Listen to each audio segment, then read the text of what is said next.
Assalamualaikum warahmatullahi wabarakatuh. Jumpa lagi dengan saya Sulfila D1A117098, jurusan Agribisnis Pertanian Universitas Halu Oleo.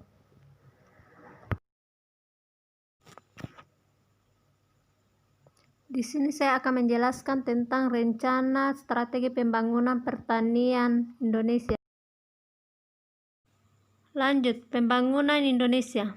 Pembangunan pertanian Indonesia pada beberapa tahun ke depan masih akan dihasilkan pada beberapa isu mendasar dan tantangan baru yang merupakan dampak dari krisis finansial global, lonjakan harga pangan yang bersamaan dengan lonjakan harga minyak bumi.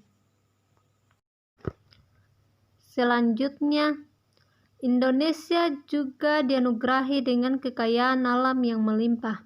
Hampir di setiap wilayah di tanah air memiliki hasil komoditas unggulan terbaiknya, baik di daratan tinggi maupun daratan rendah. Tidak heran bila banyak masyarakat mengembangkan aktivitas pertanian di dua wilayah tersebut.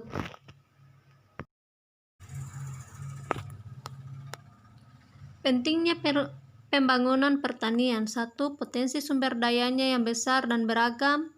2. Pangsa terhadap pendapatan nasional cukup besar. 3. Besarnya penduduk yang menguntungkan hidupnya pada sektor pertanian. 4. Perannya dalam penyediaan pangan masyarakat. 5. Menjadi basis pertumbuhan di pedesaan. Pengembangan sektor pertanian Indonesia era Jokowi. Visi Jokowi, terwujudnya sistem pertanian bioindustri berkelanjutan yang menghasilkan berbagai pangan sehat dan produk bernilai tambah tinggi berbasis sumber daya lokal untuk kedaulatan pangan dari kesejahteraan petani.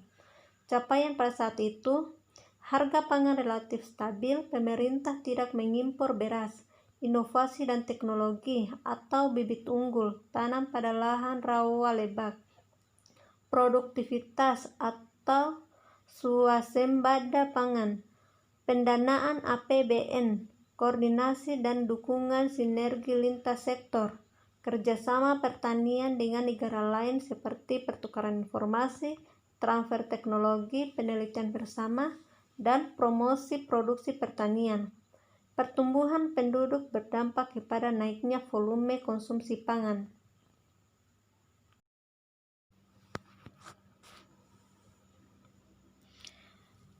Selanjutnya, tuntunan pembangunan sektor pertanian di masa yang akan datang. 1. Sejalan dengan perubahan tantangan politik di Indonesia yang mengarah pada era demokratisasi, maka pembangunan sektor pertanian di masa datang diharapkan pada dua tantangan pokok sekaligus, yaitu 1. Tantangan internal, yakni pembangunan pertanian tidak saja dituntut untuk mengatasi masalah-masalah yang sudah ada, namun dihadapkan pula pada tuntunan demokratisasi yang terjadi di Indonesia. 2. Tantangan eksternal, yakni pembangunan sektor pertanian diharapkan mampu untuk mengatasi era globalisasi dunia. 2. Berdasarkan isu pembangunan pertanian untuk mengatasi tantangan demokratisasi dan globalisasi, pemerintah telah menetapkan misi dan visi pembangunan pertanian, yakni masyarakat yang sejahtera khususnya petani melalui pembangunan sistem agrobisnis dan usaha agrobisnis yang berdaya saing, berkerakyatan, berkelanjutan, dan desentralistik, dengan tujuan 1. Meningkatkan pendapatan dan taraf hidup para petani melalui pengembangan sistem agrobisnis dan usaha agrobisnis. 2. Mengembangkan aktivitas ekonomi pedesaan melalui pengembangan sistem agrobisnis dan perusahaan-perusahaan agrobisnis yang berdaya saing, berkerakyatan, berkelanjutan, dan desentralisasi.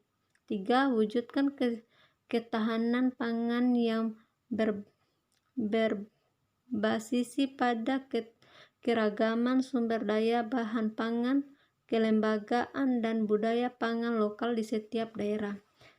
4. Meningkatkan kesempatan kerja dan kesempatan berusaha secara adil dan merata melalui pengembangan sistem agrobisnis.